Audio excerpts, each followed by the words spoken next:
Hey, and we are back with another max coverage. And this is post vacation episode, man. I'm glad to be home though. Glad to be Welcome back with back. you. Thanks, man. Thanks to be Let's back. get it popping. Yeah, it's good to be back, man. How has your week been so far? We haven't really had too much crazy news. There's some controversy going around the league. Some people are getting signed, some extensions, or getting signed as well, but not too much has been going on. Yeah, dude, you missed a lot. There's a lot of beefs going on in Yeah, the world I right now, know. buddy. And I think the biggest one is probably this one, even though we're an NFL podcast, but this is kind of surrounded by football. You know what I'm saying? So I saw the video.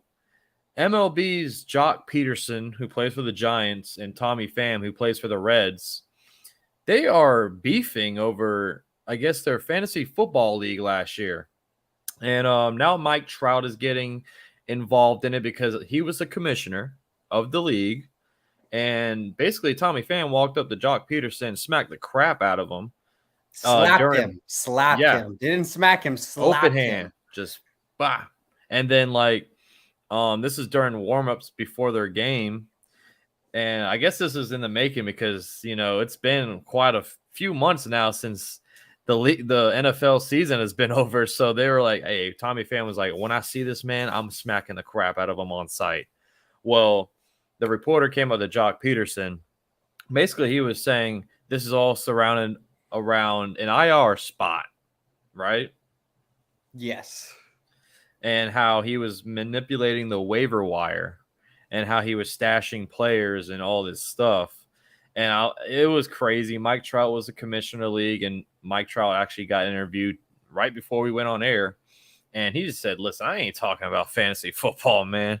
And it was just a lot of crap going around. But I want your input on this, man. Like, how funny is this? So this issue is something that's dear to my heart. As you know, Max, in our fantasy football league, we have a ton of problems with this, with that IR spot. Yes. We made an additional IR spot strictly for COVID players, and people like to throw them on there when they don't have COVID. And basically with this situation, it wasn't even a COVID one. It was a situation where, when like a player is ruled out of a game and it's not that they're on IR, they just got ruled out for that game. But for some reason, the fantasy will let you slide him on there. So he was basically saying that he shouldn't have he shouldn't have done that. He shouldn't have slid him onto that IR spot.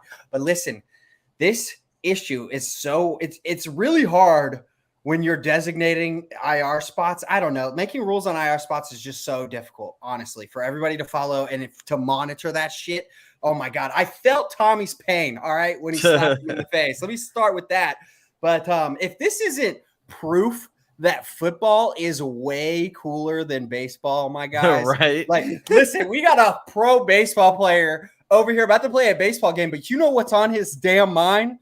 Football, because you can't get away from it. It's so awesome.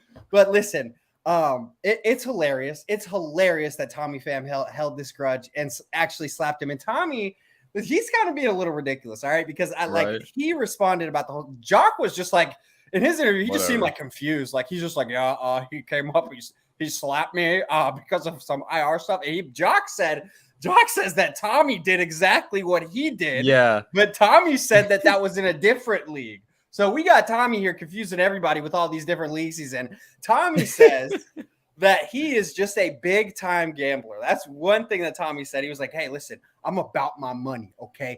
And Tommy also says that in their fantasy chat, that Jock was being disrespectful towards his old team. Right. His old team, the team he no longer plays for. So, first of all, let me just throw that out. That's complete bullshit, all right? He's just saying that something else to make it seem like he didn't just slap this guy over fantasy football. But that's what you did, Tommy. You slapped him over fantasy football. And then, yes, he did complain about Mike Trout, and he said that he's a shitty commissioner. But he also did say, to be fair, we made Mike be the commissioner because nobody else wanted to do it.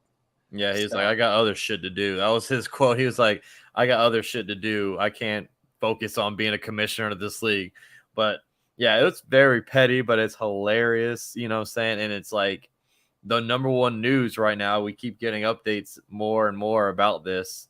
And it's just funny how like these reporters are just constantly going up to these guys and so like I want more news about this. Like, and then Jock's whole interview was like the funniest because it was kind of like him it was like dragging on. He just kept going more and more in depth with it. But that's freaking hilarious, man. And I actually have Tommy Pham in fantasy baseball too. But I'm going to let you know, Tommy, I ain't mad at you, man. Take your games, get back out there. Hey, that's one thing that our league hasn't done yet, though. Someone hasn't physically, well, in the past, yes, someone has, but no one went up to someone and just slaps, hey, man, when I played you one-on-one matchup last week, you were messing up with that IR, bro. I'm going to smack the crap out of you. So freaking funny, honestly, man. Maybe if we went to that type of system, yeah, we wouldn't have this many problems. Yeah, exactly. And I don't even want to know how much money these guys are putting. I guarantee you, Jock is going to text Tommy the next time he goes to put somebody on IR, okay? Right. He's like, before he add and drops anyone, is this okay? Am I doing the, proper? Is he IR eligible? Well, I'm going to jump over, speaking of another beef, LeSean McCoy has came out, and we're going to put this on the screen for all y'all to read. This is what LeSean McCoy said on the I Am an Athlete podcast. Great podcast, by the way. But he said there's a reason why Eric Bieniemy, they hype him up to get him a job, and then when the time comes, nobody hires him because they know the type of coach he really is. And then McCoy was then asked if Bieniemy was the reason when he stopped playing in Kansas City. The former running back replied with yeah, that's exactly why. He only was there for a year, and he did win a Super Bowl there, though. But as you know, he didn't really get much rep. And basically he said, like, players know what kind of coach he is. And, I mean, this was kind of interesting. It sheds a little light on every year. We see this with Eric Bieniemy. He gets a bunch of, interviews and stuff, but still no head coaching position. So what's your input on this? Like, do you think LeSean McCoy is a little bit out of bounds here, or do you think this was something that's behind the scenes that he was just tired of and he needed to shed some light on? Well, Andy Reid actually came to Bieniemy's defense, and he did say that he felt like McCoy was just not happy with how he was used in Kansas City, and basically that like McCoy didn't like them being honest with him about like his age. He doesn't have the same burst. He doesn't, you know what I'm saying? So that's what Andy Reid said. I don't know what's true and what's not true, but honestly, I kind of feel like it's not true because I mean, like, what other player has complained about Bieniemy? We've never heard this before. It's just Shady McCoy. And I'm not buying it. I don't think that's the reason. Yeah, I think it was more of, him being, kind of salty about his playing time. Yeah, I felt like he was just salty about the whole situation while he was in Kansas City. But overall,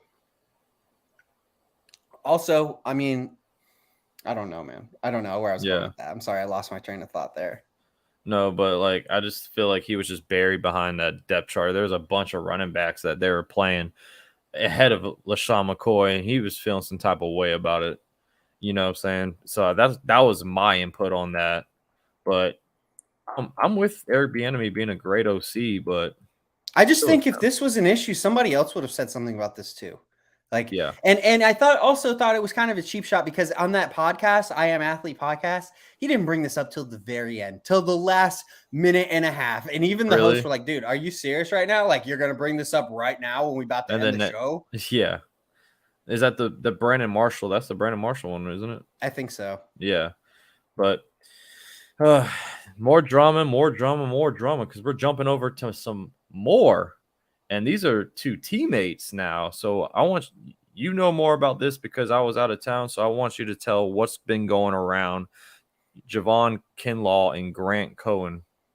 So Grant Cohen, he's not his teammate. He's a media member for the 49ers. Well, not for the 49ers, but he covers the 49ers. Okay. And He specifically works for Fan Nation. He has a credentials to go to their practices and watch like private practices that aren't open to the public and OTAs, all that stuff.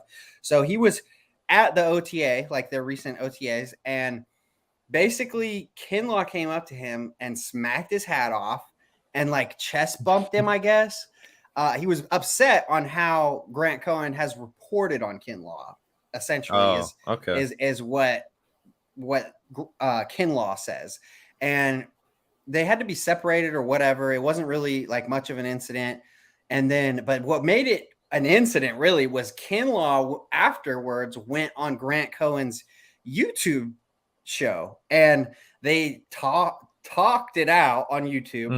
Mm-hmm. It was not a talk. It was just a complete shit show argument. Kinlaw's literally eating food and like the food's coming out of his mouth. He's getting mad. I'm like, why don't you just like eat before you go on the show or eat after or something? I didn't really understand why he felt the need to do this, but he really did kind of body Cohen. Like, he just made him a bitch, honestly. Like kind of was just bitching the fuck out of him. But Grant wasn't like scared of him or anything. He was just being like super funny, man. Like when he was talking about how like he bumped his chest and he was like, what did he say? He said, like your body temperature dropped lower than like just the way he was killing him was just hilarious. But essentially they had to go and have another sit down at the 49ers facility with John Lynch as the mediator between the two. And then afterwards, the beef is dropped or whatever. To me, they both just agreed to just shut up about it. And specifically, I feel like Kinlaw agreed to do that because, I mean, honestly, bro, you're really about to fight this dude over how he's reporting on you. Like, that's like just so whack to me. And he's not a big reporter. Like, the thing is, my biggest issue with what he did is like, all you did was make him bigger. I had no idea who that guy was. I had never read anything from him. I had never watched anything with him on it. And now I know who he is because of what you did. And also, like, the players have all went to Kinlaw's defense and basically was like, yeah, we all hate Grant. Like, Grant's the worst, blah, blah, blah.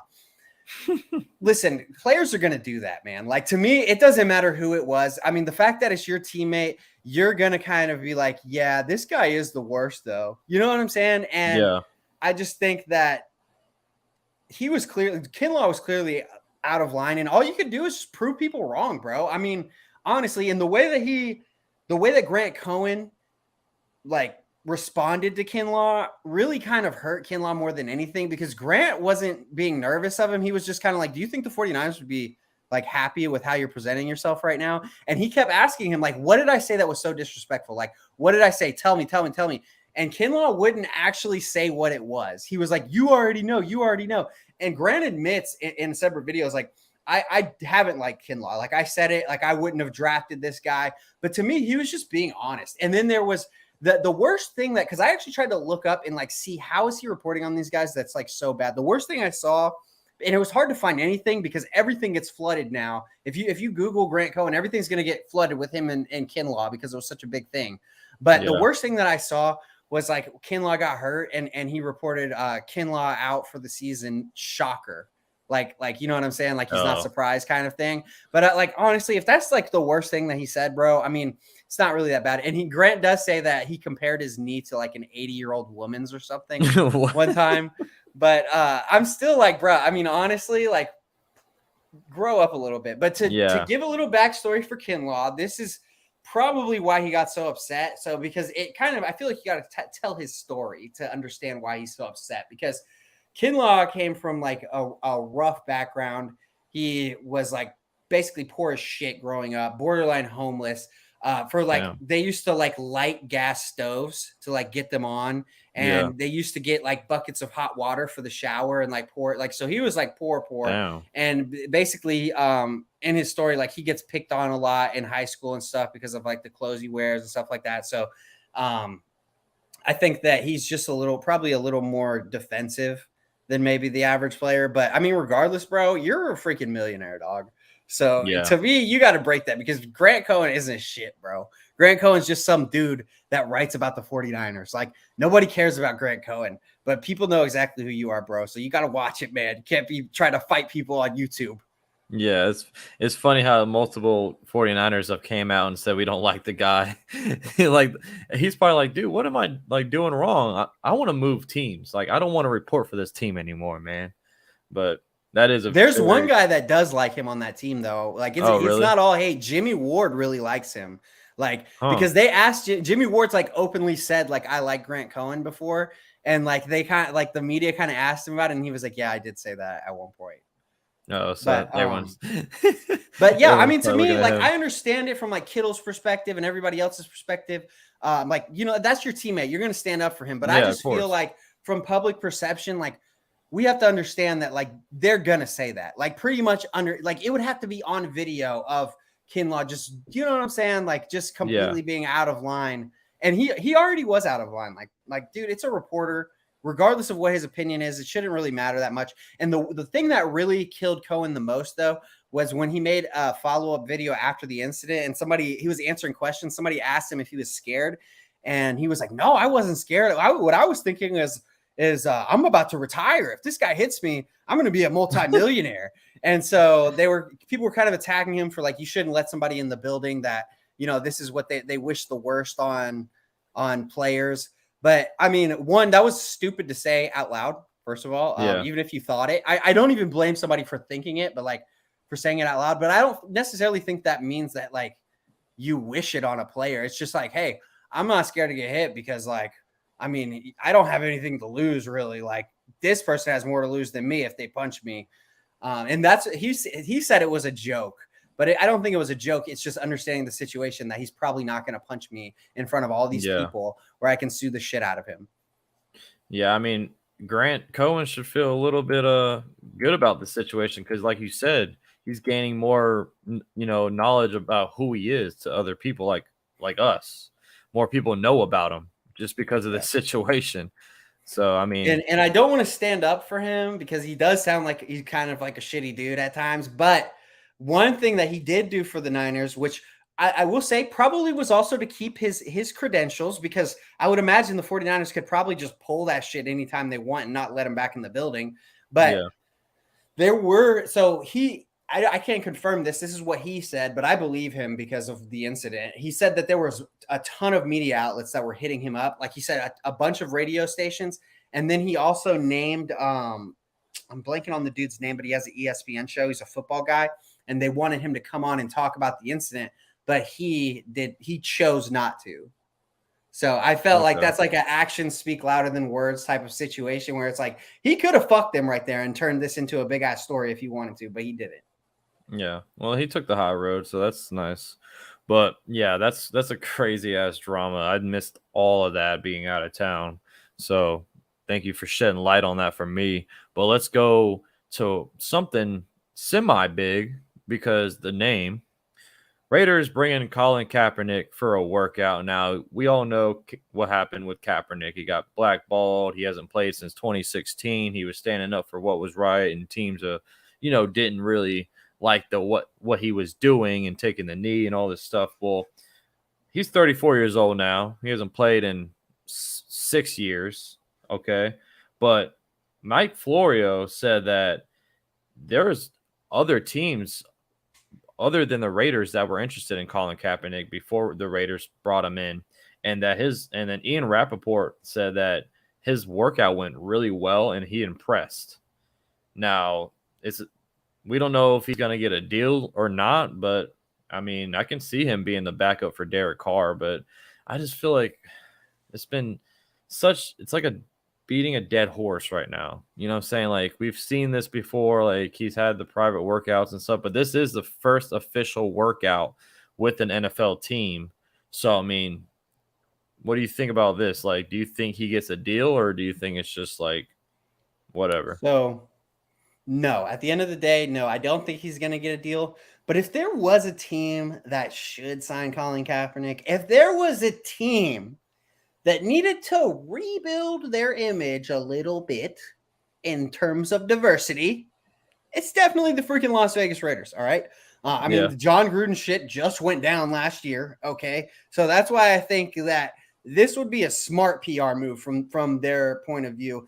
Now, I don't even know if Cap really has anything left in the game. He's been out of the game for 5 years, but this is what I will tell you. Long. I would be very interested to see if he does. I'll tell you that. It would definitely put more eyes on the Raiders. I mean, specifically in the preseason, because this is Derek Carr's team. So unless he goes down for injury, you're still not going to see Cap playing. But if you're asking me, do I think he could be one of the best 64? Yeah, I think it's possible. I mean, as a backup, sure, why not? I would be interested to see if Cap still has what it takes to be an NFL quarterback for sure. But the only reason I doubt it is just because, I mean, he hasn't been signed for this long, man. Like what is changing now? Exactly. And Mark Davis, he came out and said, I told the team way back in the day, anybody that wants to bring in Colin Kaepernick has my blessing. Well, real fucking convenient that you bring that up now. You didn't say that like way back then. All of a sudden, they had your blessing. And also in that same statement, this is what also makes me question their motives. If they do sign him, I will 100% think it's a PR move, because in that same statement, for absolutely no reason at all, no fucking reason, they didn't ask him about this shit or anything. They were asking about Colin Kaepernick. He starts by saying, well, our employees all get a Juneteenth paid holiday off. Oh, and the team has always had, I should have started with that, but the team has always had my blessing to sign Colin Kaepernick. And when he threw in the Juneteenth thing, I was like, why are you doing that? Nobody asked you about Juneteenth. That was uncalled for. You just slid that in there for no reason. Like, that's what makes me feel like it's a PR move, because of everything that happened with Gruden. Yeah. And especially with the whole Gruden and the NFL, hearing going around, like, they might go to court and all that stuff. So it could be a PR move, and it definitely would be the talk of the NFL if he did get signed. I mean, imagine all the freaking interviews that reporters would want to, go up to him and talk to him. And I feel like he would be the star of the team. You know what I'm saying? Like, and that's just crazy. But that kind of works against him in a way, like for the football reasons. I mean, they're not really going to want you all, everybody. So how's Cap? How's Cap doing? Yeah. What's up with Cap? What's Cap been up to? Yep. Like, they're not going to want that. That's why I think no matter what, it'd be a PR move. But honestly, the reason I don't think it's going to happen is because if it was going to happen, why didn't it already happen? You already had the week out. Like, what, a week ago? Yeah. Well, I think, it was like a week ago. Yep. And I don't know. I don't think he'll get signed. I just feel like you said, it's just way too long. I mean, I don't know what all that about, but let's go to some extension talk. We had David Njoku signed a 4-year, $58.8 million extension. And Kiefer, I want to throw this stat out to you, because I'm not poo-pooing on David Njoku. Go get your money. But you remember last episode, we were talking about who's better, elite tight end or elite wide receiver, right? And we're bringing up Travis Kelce, right? Well, right now, Travis Kelce is getting paid $14.3 million a year, which is less than 22 wide receivers. I don't know if you knew that, but I brought up Travis Kelce because we also talked about Mark Andrews being elite, right? Mark Andrews is also on a 4-year deal, but he's getting paid $750,000 less than David Njoku is now. So David Njoku just got more money than Mark Andrews. That's why I brought up this point. What do you think about that? I feel like the Ravens are sitting there like, hey, we got a bargain for one of the best tight ends in this league. And I don't think David Njoku even comes close to Mark Andrews, man. Yeah, he doesn't. Not right now. David Njoku is a really interesting player because he obviously is getting paid. He was one of my target free agents for the Jaguars. Yeah. Because I did not expect him to get money like this, the way he is right now. But I'll say this about David. I've always liked him. He definitely passes the eye test. He'll make plays where you're like, dude, holy shit. Like, you just jumped up and just mossed that guy. Yeah. And he makes great hurdles. He can do some run after the catch. What I think is his strongest negotiation tool right now is the fact that we don't necessarily know what David Njoku could be with a really good quarterback. He could play with Deshaun Watson this year and completely ball out. He really could. I just truly believe that. It's their whole team situation is just interesting. Like, because they went out and got Hooper like a little bit ago. Did they get rid of him, or is he still on that team? No, he's gone. I forgot where. Okay. Let me look up. All right, that makes some sense. That makes some sense then that they were able to free up some cash that way. But I don't know, man. I mean, I would have just played with him on the tag. I definitely wouldn't have given him this big of a deal. Good for you, David. I do believe in your talent, but I just think you need to see it a little more before giving somebody the bank like that. I'd rather let you sit on that tag so that I can cut ties next year if I need to. Yeah, and Austin Hooper's with the Titans now. Okay.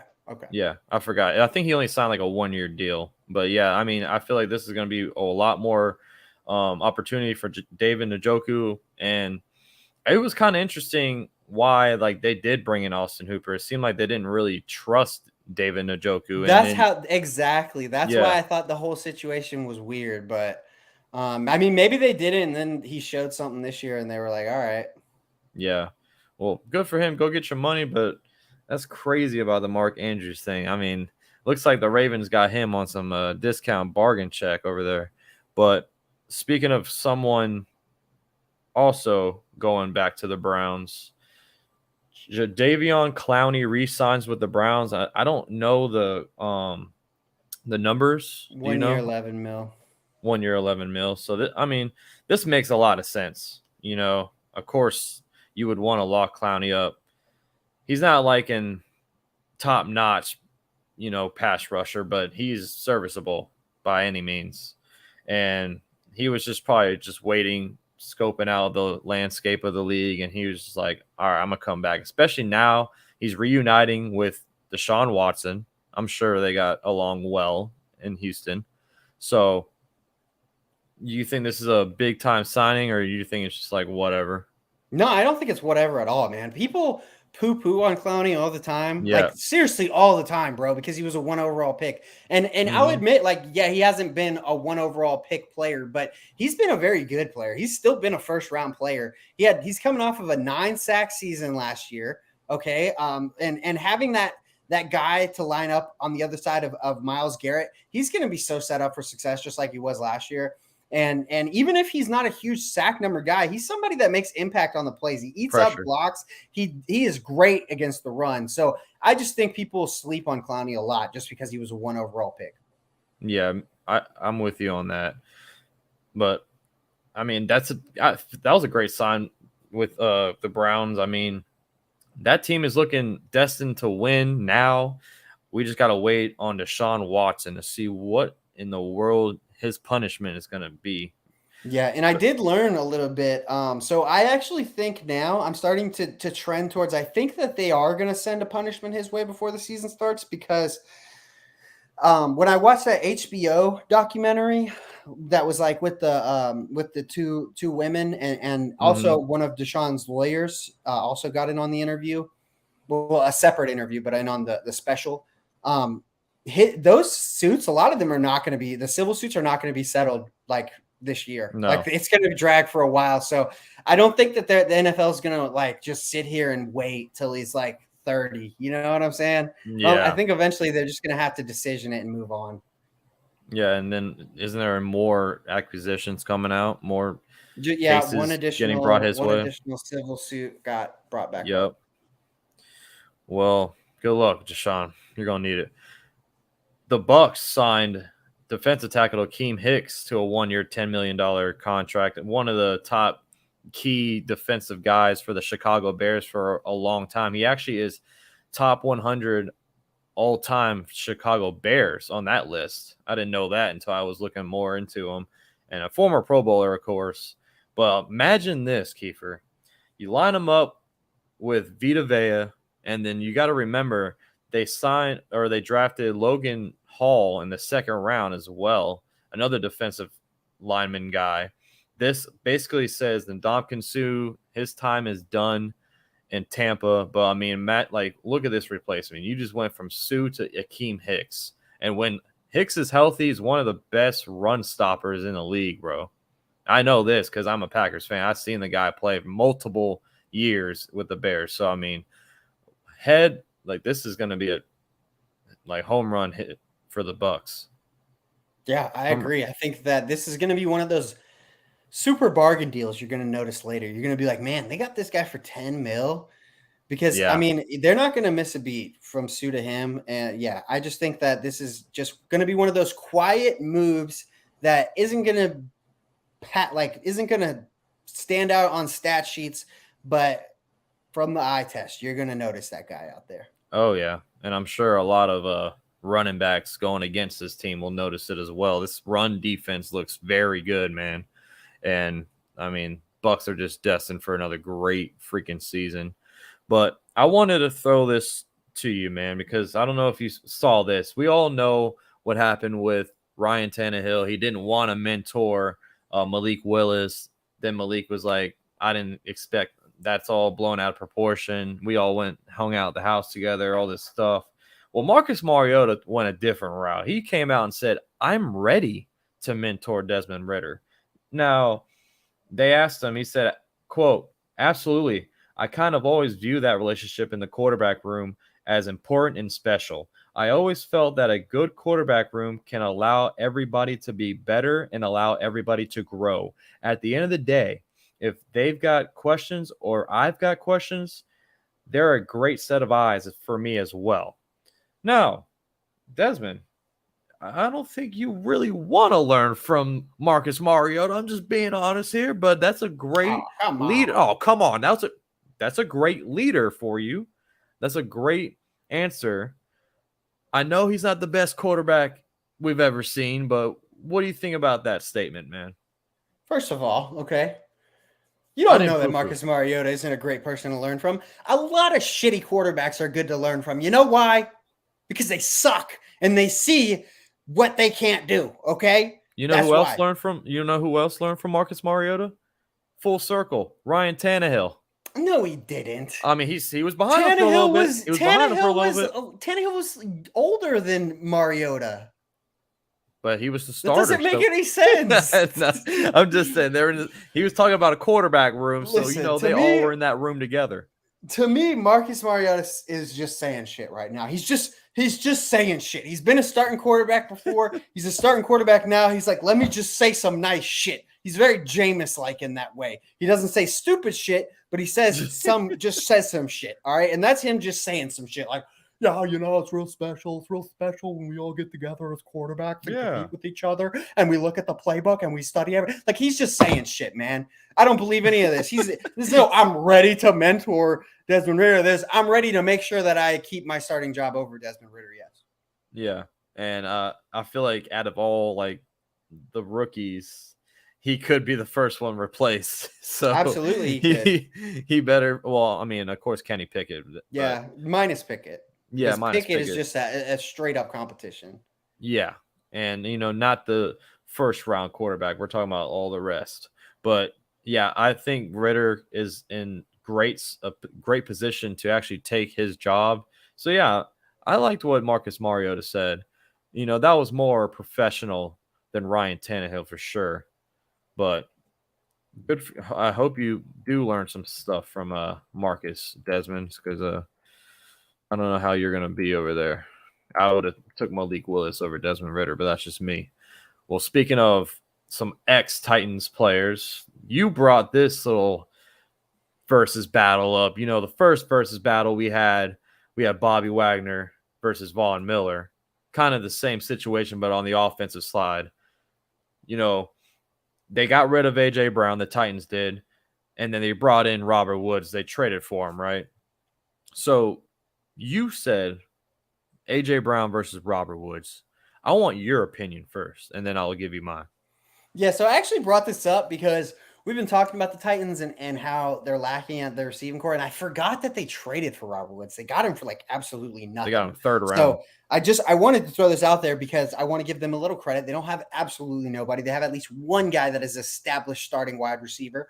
But listen, this isn't even really a competition, to be honest with you, or this isn't even really a conversation. I mean, A.J. Brown is clearly the more talented player. But I do want to, and specifically for this year, what really sucks for the Titans is that Robert Woods is coming off of injury. He should be ready for week 1, but those guys still need that ramp up time. They're still not, like, even when they're good to go, it's not like they're 100%. They still need to feel confident in their leg, in their arm, in whatever body part would knock them out. They need to actually feel that confidence playing with it.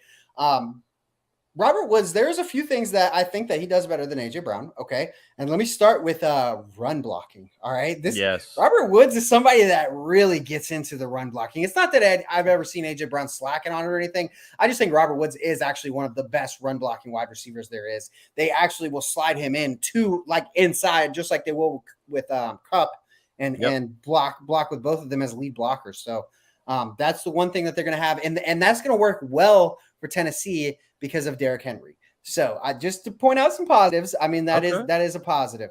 And but I mean, you got to go AJ Brown. I mean, AJ Brown is way more explosive. He's more of the deep threat to me than Robert Woods is. Robert Woods is that steady guy that you can rely on, you know.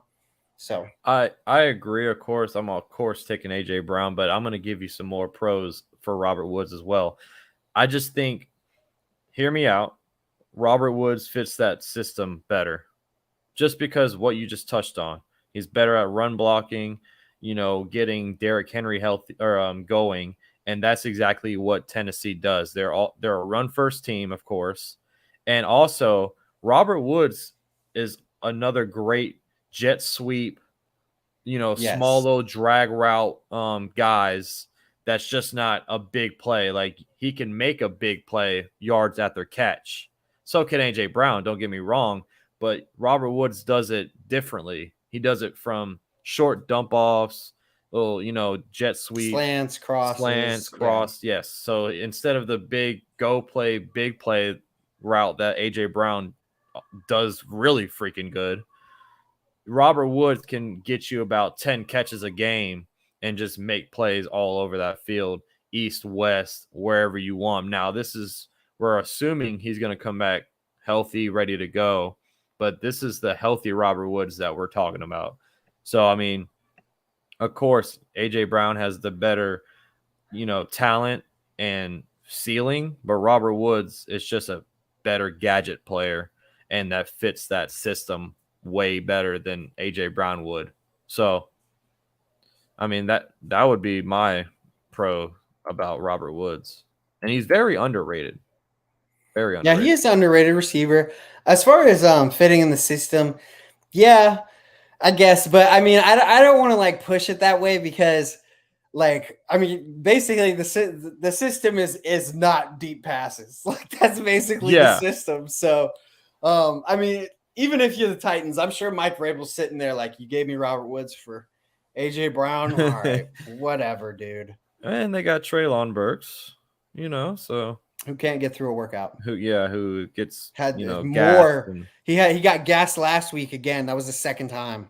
Yeah. So, and then I forgot who made the article about Treylon Burks, but they said that he could be the best wide receiver one out of the bunch. I'm like, I gotta find it and I'll send it to you. But I was like, what?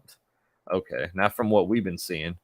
But It's early. It's very early. It's very early because, like you touched on last episode, you remember what Jamar Chase was getting. You know, talked about. And also another thing, AJ Brown does have a kind of a drop problem. You know, he was in the top 10 in drops for last season for wide receivers. So, I mean, Robert Woods doesn't drop a lot of balls. Yeah, that is true. Yeah. So, speaking of this AFC South division, we're going to touch on this real quick before we get into our, you know, the voice of the Jaguars. Let's touch on Kenny Moore. He's skipping out on OTAs. Tell everyone what's been going on with him. Yeah, so with Kenny Moore, he's skipping out on OTAs. He's apparently unhappy with his contract because he had a really good year last year, and he made the Pro Bowl and everything, but it was a breakout year for him. So prior to that, I'm trying to pull his contract up because I know that he signed like a pretty long-term deal even before breaking out. It was you said a 5-year deal, right? Or sorry, it looks like it's a 4-year deal. Oh, yeah, okay. It was a 4-year. No, it is a 5-year. Why does it say 4 on it? It says 4, but I'm showing 5. I think it was like extended onto it. But basically, he still has this year and next year on this contract because he didn't do a short-term deal. He went with the long-term deal, and now he's upset because he wants to cash out now.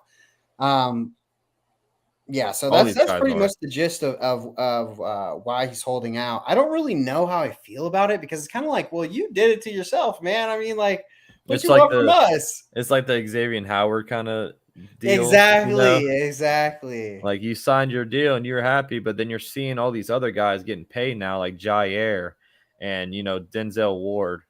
All these guys getting top dollar, getting more than Jalen Ramsey's getting. And then now Right. you're like, what about me? Let me revisit my contract. I'm not happy now. And I wanted to touch on another guy skipping out OTAs, but it was later debunked by him. It was Deontay Johnson from the Pittsburgh Steelers. Reports were saying that he was unhappy and, he wasn't he was frustrated with his contract situation, but then he later came out on Twitter, was like, I ain't say nothing. What y'all talking about? So I just wanted to throw that one out there. That was a player debunking his own situation, but sticking with the AFC South, we have the voice of the Jaguar, Kiefer. Talk to him, baby. Yeah, so apparently the Jaguars have been trying different players out at punt return and kick return, just in case Agnew isn't ready. Apparently, Visca Chenault is one of those players. Oh, God. Anybody that watched the Jaguars game last year knows that this is not the guy for this job, all right? Do you know how much my heart would be pounding if they let Visca return a punt return, dude? Yeah. Oh, my God. No, thank you. Literally anybody else, not him. He doesn't catch the ball well. And I understand that it's kind of a different, like, normally you're catching it a lot different because with punt returns, you're normally catching that shit with your body. Like 99% of the time. With receiving, you do catch the ball a lot with your hands. But regardless, I'm not digging it. I'm not with that. I know Visca's hard to tackle. He's not even fast though. So I don't get why you would think Visca could do that. I'm just praying that Agnew will be ready week 1 because there's nobody that's going to be able to replace him as a punt returner or a kick returner.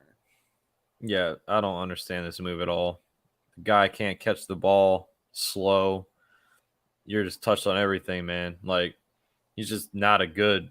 He's just like Amari Rodgers. When we were throwing him out there, guy can't catch, and he's muffing every punt there is. I think there's better options on the team. What about Travis Etienne? He's one of the guys they've been doing it with. I will say with him, I don't know. It's like I'm not concerned about whether he'll be able to do it, but I am concerned about whether maybe because he's coming off of that injury from last year, because James Robinson actually is not ready. It's probably not going to be ready week 1. I also kind of would favor if we could pick somebody else besides him too. Listen, if we can't have somebody that's going to score a touchdown out there, that's fine. Like, that's fine until Agnew gets back. That's okay. Just get somebody out there that can catch the ball, can give me like the obvious yardage and fair catch it when there's no room for yardage. No, I didn't, French. I didn't say like he should be doing it. I was just throwing an opinion out there. There's been a lot of practice videos of ETN and how he's been looking. He's looking explosive. He's looked pretty good from what I've seen. Well, the thing is, and because I could talk about a lot of Jaguar stuff. There's been a lot of like reporting from the OTAs and everything, but I just don't find them significant. In my opinion, over my football lifeline, there have been so many times where we've talked about a guy in OTAs, in training camp, before the season starts, in preseason, and it's like, this guy's going to be the next big thing. This guy's going to be the next big thing. And then that guy isn't on the team for the whole year, and his NFL career is not that long. So that's why I need to see you preseason. If I see you do something in preseason, I'll acknowledge it. But these OTAs and running plays against the air, I'm not going to get hyped up because Zay Jones caught a 70-yard perfect pass from Trevor Lawrence. Like, that's what you should do. You're doing it against the air, my friend. Yeah. And we're going to talk about what you sent me about my boy Christian Watson real quick, especially that going in the air thing. Listen, so supposedly from Kiefer, what he sent me. Hey, it's not from me. I just showed you what I found. I know, that's what I'm saying. And from, other Packers reporters and all that stuff that's been in the practice and OTA so far. Christian Watson has been dealing with some drop passes. Okay, now hold the phone. Nothing to be, worried about. Not quite yet, but something to point out to the Packers fans out there. I'm gonna relax. I'm chilling, but something I don't want to see that. I don't want to see that, especially when you're getting guarded by nobody and you're just out there running around for right now. So get your shit together, Christian Watson. My God. So we have another Pat McAfee little topic. This is 2 weeks in a row now, but this time is some positive and not mean. Kiefer was really mean to him last episode. No, I wasn't. Yes, you were. Amazon and Pat McAfee are in talks of like a telecast, like kind of like a Peyton Manning and Eli for Thursday, for Thursday games, right? Yeah, Thursday McAfee cast.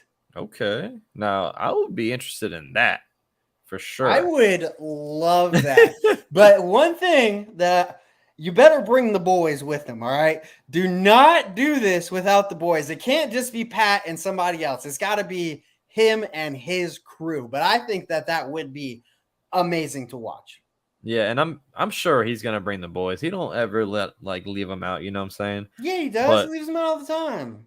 What you mean? When he goes and does other stuff, when he goes other than wrestling and stuff. Oh yeah, you're right. When he goes on other podcasts, but I mean, he brings the boys when they go to freaking do the Super Bowl week and all this crap. Of course, it's his show. I mean, he could. But this isn't his show anymore. This is his cast. It's different. Yeah, well, he would have to have somebody. You can't just do it by yourself. And I know, but they could assign it because it'd be coming from a different company. It'd be coming from Amazon. That's a good question. Will Amazon let Pat and them cuss, do you think? Ooh, that's a great question. I could see it. They would definitely put an MA tag on it. Like it would be like, hey, this isn't for kids, that kind of tag so that somebody doesn't accidentally stumble on it. But I actually could see Amazon letting them do it because it's not like ESPN where it's like a big network and it's just going to be on cable. I think that Amazon would have more leeway because they can stop their viewers before they get in it and say, hey, this is TVMA. Yeah, and I also think I don't know if it would be like definitely wouldn't be on your cable. You know what I'm saying? So it'd probably be like no, it's not because it's Amazon. You'd have to have Amazon Prime and watch the game through Amazon. Oh, well, that was another thing that Pat said. Like, you think that he'll want to do that if he makes people pay for it? Because he said, my show, I want always to be free. But you're not making people pay. Like that's just you having Amazon. Yeah, I don't have Amazon Prime. Well, that's your fucking problem. Well, because you got to pay for it. You got to pay extra for it, man. Not really. I mean, well, yeah, you have to pay extra to have Amazon, but you're not paying for it for football. It's just like an extra thing that it comes with. Like it's not Pat run. Like I don't think Pat. I've heard him say that, but I don't think he was referring to this really because like that doesn't really make sense to me. I mean, you're not doing this under your name. You're doing this under Amazon. That's like saying that like that's like being like, I don't want to work for the WWE because people have to pay tickets to get in the thing. Like what? Yeah. That's not doesn't make any sense. I know. Well, I mean, it was going to be interesting. I mean, I want to see this happen for sure because I know you're not a fan of Kirk Herbstreit and you don't want to listen to this man talk on Thursday Night Footballs with Al Michaels. So, but I will say I still need them to do this differently than the Manning cast. I can't have you having the guests on the screen. You know what I'm saying? Not talking about the game. Like I need you to be focused in the game. Otherwise, I also would not watch it even if it's Pat McAfee. I also think it's going to be different with Pat because you remember he has called games before college. Right, he has. Yep. So, he has some experience. He's done preseason too. Oh, yeah. So, I mean, he's done pretty well calling games. So, I think actually he didn't get a good grade on it. That's what he said. Really? Like from the networks, he said like, yeah, he had like a D grade on his broadcast.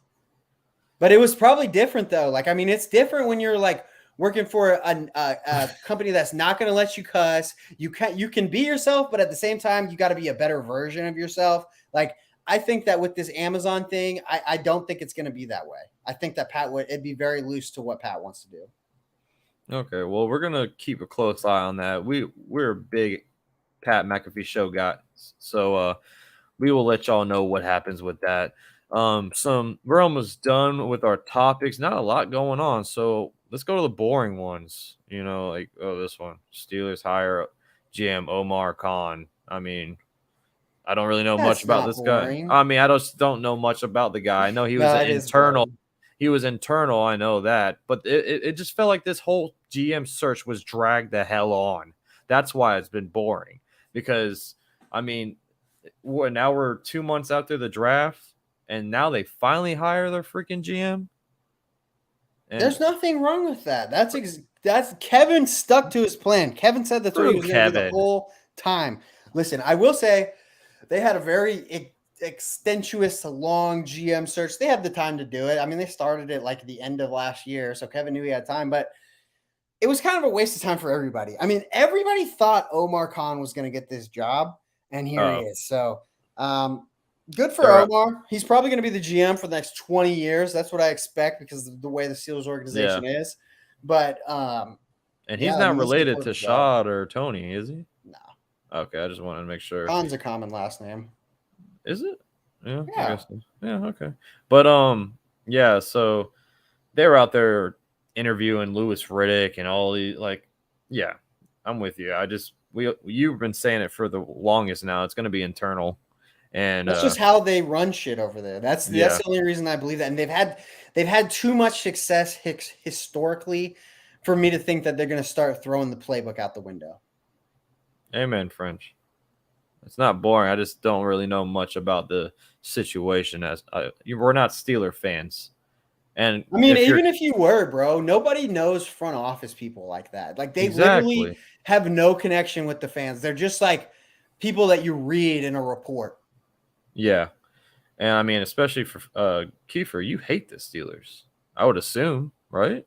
Because the Jags and Steelers got a little rivalry, it feels like sometimes. I mean, we do have a rivalry, that's true, but for whatever reason, the Jaguars are on the winning end of that rivalry. Oh, and because of that, I mean, dude, historically, we really are. Like, we play the Steelers hard every single time we play them. We beat them twice in a season 2 freaking times, dude. So I mean, I don't want to say we own the Steelers, but dude, I mean, yeah, I'm not nervous about the Steelers. Like, if we play the Steelers, I feel like we can win that game. You can pull an Aaron Rodgers.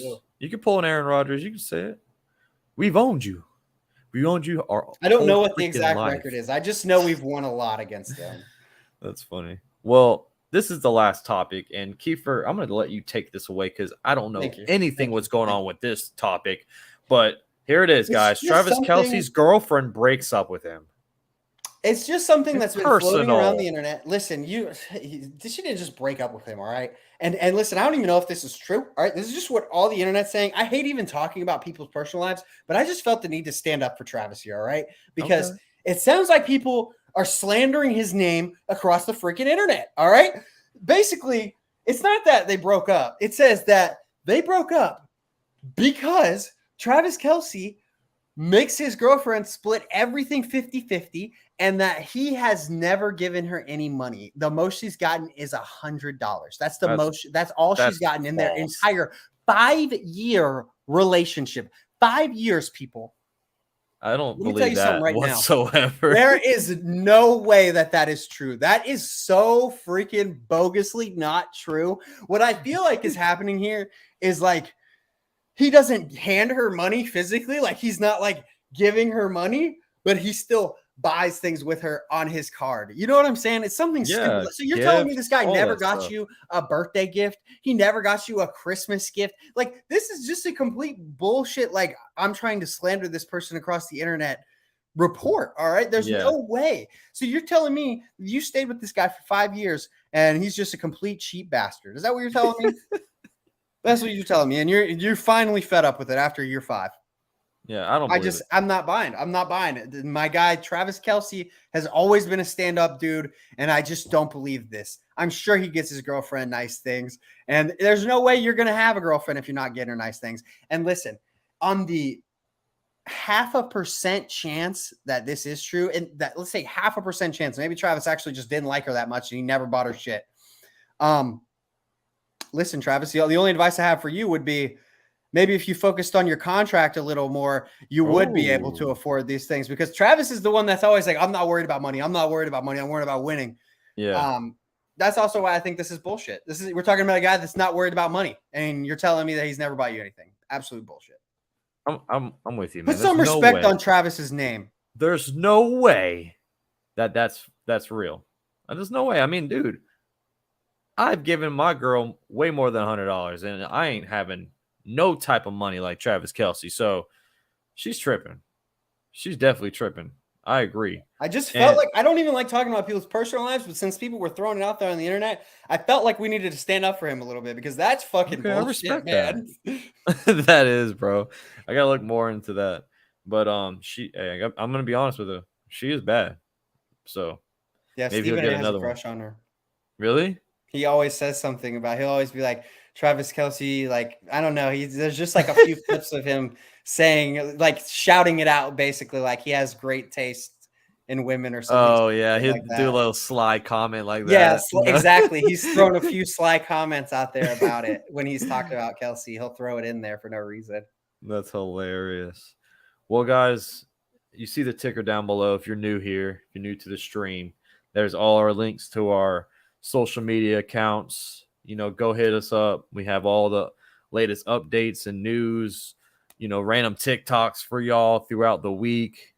And I mean, if you're not following Max Coverage by now, what the hell are you doing, man? And listen, we're in June now. It's June 1st. You know what that means? We got this month in July, and then we got football till February. Yeah, we're in double digits now. I should have started with that on the show, but we're in double digits now. Today we're at day 99. Yep. Till first game. We are in day 99. It's gonna fly by. This is when they start going to practice. We start seeing more videos of and interviews and all this stuff. So we see more NFL news come out during this time. And then we got Hard Knocks coming up. Guys, just hold your breath. We almost there. We're going to make it. But this is all we have for this week's episode of Max Coverage. Follow us, and we will be back next week for all your latest news and updates that in case you missed it. But until then, thank y'all for watching. We're out of here. Peace.